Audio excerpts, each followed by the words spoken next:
Belajar matematika, mantul, mantap, betul. Kali ini kita akan membahas segi 4 dan segi 3 bagian kedua. Kompetensi dasar mengaitkan rumus keliling dan luas untuk berbagai jenis segi 4, yaitu persegi, persegi panjang, belah ketupat, jajar genjang, trapesium, dan layang-layang, serta segitiga. Tujuan pembelajaran: melalui pembelajaran jarak jauh, peserta didik dapat menentukan jenis dan sifat persegi, persegi panjang, trapesium, jajar genjang, belah ketupat, dan layang-layang menurut sifatnya dengan tepat. Oke, ini akan kita bahas hari ini, yaitu jenis-jenis segi 4, sifat-sifat segi 4, contoh soal, dan ayo kita menalar. Jenis-jenis segi 4. Ini dia jenis-jenis segi 4. Yang pertama adalah persegi, kedua persegi panjang, yang ketiga trapesium, keempat belah ketupat, kelima jajar genjang, keenam layang-layang, dan juga ada segi 4 sembarang. Sifat-sifat segi 4. Sifat-sifat segi 4 bangun yang pertama yaitu adalah persegi atau bujur sangkar atau square. Sifat-sifatnya yaitu keempat sisinya sama panjang dan sisi-sisi yang berhadapan sejajar. Keempat sudutnya adalah sudut siku-siku atau sudut 90 derajat.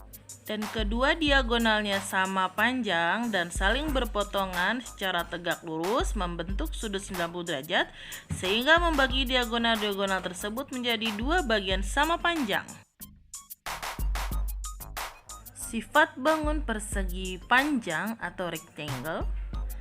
Sisi-sisi yang berhadapan adalah sejajar dan sama panjang. Keempat sudutnya adalah sudut siku-siku. Dan kedua diagonalnya sama panjang dan saling berpotongan sehingga membagi diagonal-diagonal tersebut menjadi dua bagian sama panjang. Ketiga, trapesium atau trapezium trapezoid. Memiliki sepasang sisi sejajar yang tidak sama panjang. Jumlah besaran dua sudut bersebelahan yang dibentuk oleh sebuah sisi miring adalah 180 derajat dan kedua diagonalnya saling berpotongan sehingga membagi dua diagonal tersebut menjadi dua bagian yang tidak sama panjang. Sifat-sifat segi 4 bangun keempat yaitu adalah belah ketupat atau rhombus. Keempat sisinya sama panjang dan sisi-sisi yang berhadapan adalah sejajar. Sudut-sudut yang berhadapan sama besar dan bukan sudut siku-siku.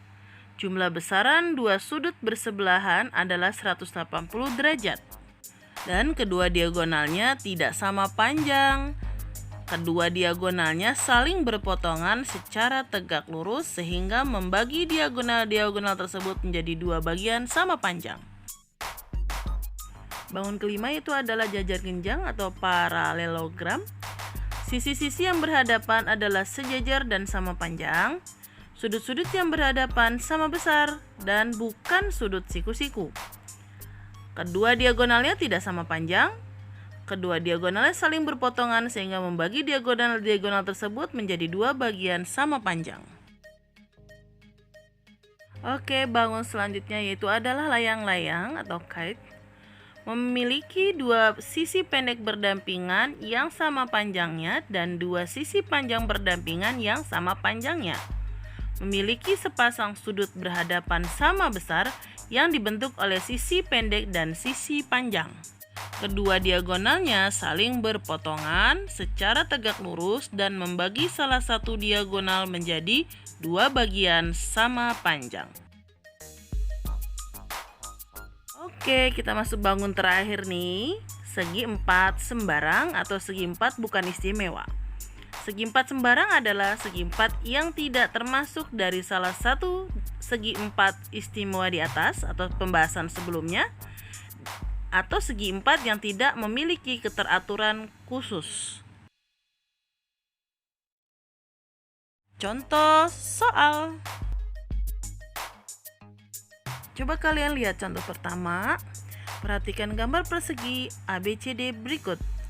Diketahui panjang AB 6 cm dan AO 3 akar 2 cm. Tentukan panjang BC, CD dan AD, panjang CO, BO dan DO, panjang AC dan BD, serta besar sudut ABC dan AOB.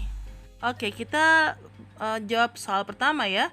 Tentukan panjang BC, CD, dan AD. Menurut sifat-sifat persegi panjang, bahwa AB itu sama dengan BC sama dengan CD sama dengan AD, maka otomatis panjang BC, CD, dan AD adalah 6 cm.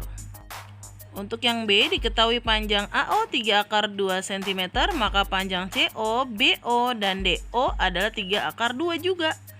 Karena perpotongan diagonal pada persegi itu sama panjang. Yang C, diketahui panjang AO sama dengan CO sama dengan BO dan sama dengan DO sama dengan 3 akar 2, maka panjang AO sama dengan BD 6 akar 2. Yang D, besar sudut ABC dan AOB yaitu adalah 90 derajat. Kenapa 90 derajat? Karena sifat persegi, setiap sudut pada persegi yaitu adalah 90 derajat. Oke, kita lihat contoh kedua ya. Di sini ada jajar genjang KLMN memiliki panjang KL 12 cm, panjang LM 10 cm, dan besar sudut KNM 140 derajat. Tentukan panjang ruas garis yang belum diketahui dan juga besar sudut yang belum diketahui. Kunci untuk menyelesaikan soal ini adalah kalian tinggal ingat sifat-sifat jajar genjang ya. Oke, kita lihat penyelesaian yang pertama. Menurut sifat jajar genjang bahwa panjang KL sama dengan MN, LM sama dengan KN, maka MN juga adalah 12 cm dan KN juga sama dengan 10 cm. Sedangkan yang B ya, ingat ya, sudut pada jajar genjang ya, sudut yang berdekatan itu jumlahnya 180 derajat atau saling berpelurus atau sudut berpelurus. Oke, maka kita bisa lihat di sini sudut KNM ditambah sudut NKL sama dengan 180 karena bersebelahan. Sudut KNM-nya 140 ditambah sudut NKL sama dengan 180 derajat. Maka sudut NKL sama dengan 180 derajat dikurang 140 derajat, maka sudut NKL sama dengan 30 derajat ya. Sehingga sudut KLM sama dengan 140 derajat dan sudut LMN 40 derajat. Di sini ada kesalahan tulis ya, seharusnya sudut NKL itu 40 derajat ya. Maka kalau NKL 40 derajat, sudut LMN-nya juga sama 40 derajat karena dia sudut saling berhadapan. Ayo kita menalar. Ayo kita menalar. Perhatikan ya gambar yang ada di bawah ini. Kemudian kalian jelaskan nih, apakah kedua bangun tersebut merupakan segi empat beraturan? Mungkin kalian sudah punya jawabannya ya. Iya, betul, jawaban kalian yaitu adalah gambar itu merupakan segi empat beraturan ya, karena memenuhi sifat segi empat beraturan, yaitu memiliki dua pasang sisi yang sejajar dan sama panjang. Sedangkan gambar yang kedua bukan merupakan bangun segi empat beraturan ya, karena sisinya tidak sejajar dan tidak sama dengan. Ada ya satu pasang sisi yang sejajar, tapi pasang satu yang lagi tidak sejajar, maka dinamakan segi empat tidak beraturan. Terasa kita sudah ada di penghujung pembelajaran ya. Oke, Ibu selalu mengingatkan untuk menjaga protokol kesehatan 5M. Semua kita selalu dalam keadaan sehat walafiat. Sekian dan terima kasih. Semoga bermanfaat. Salam Math Lovers.